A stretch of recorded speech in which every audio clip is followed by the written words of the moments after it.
Не е крај на светот ако некој странски инвеститор замине, а владата вложува напори и е успешна во привлекување нови инвестиции. Вели премиерот Мицкоски за најавеното заминување на Аптив и Дура од Бунарџик, и двете фабрики од автомобилската индустрија.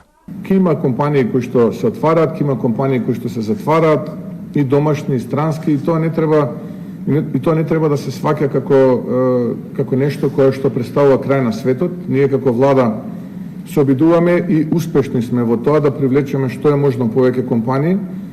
Веќе имаме неколку кои што се во процес на завршување на преговори. Очекувам до крајот на годината 4 или 5 такви компании веќе да потпишат договори со владата.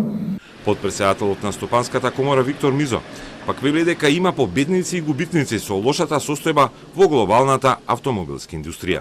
Тоа се интерни одлуки на тие компании, затоа не можам да коментирам кои се причините за нивното заминување. Од она што го имам прочитано, тие прават некоја консолидација на своето портфолио на европскиот пазар.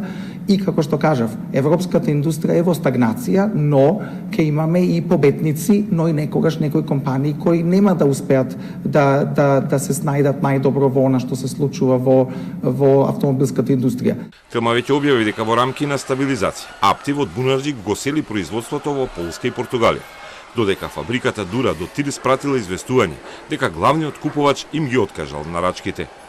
Премиерот Мицкоски рече дека до крајот на годината 4 до 5 нови странски инвестиции би донеле 1000 нови вработувања, а за до година очекува нов инвестицијски пакет од 30 милиони евра.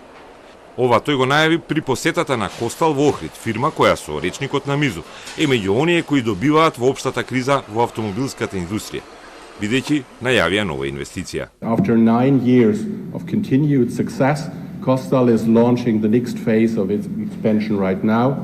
We are projecting currently a 60% increase of revenue compared to last year, and that gives us the opportunity to continue to invest into our Macedonian facility.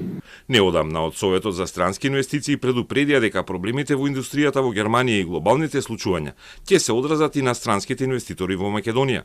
Народната банка пак регистрираше дека во првите 2 квартали 2025 имало нешто над 200 милиони евра странски инвестиции, што е помалку за речиси 3 пати од 560 милиони во истиот период лани.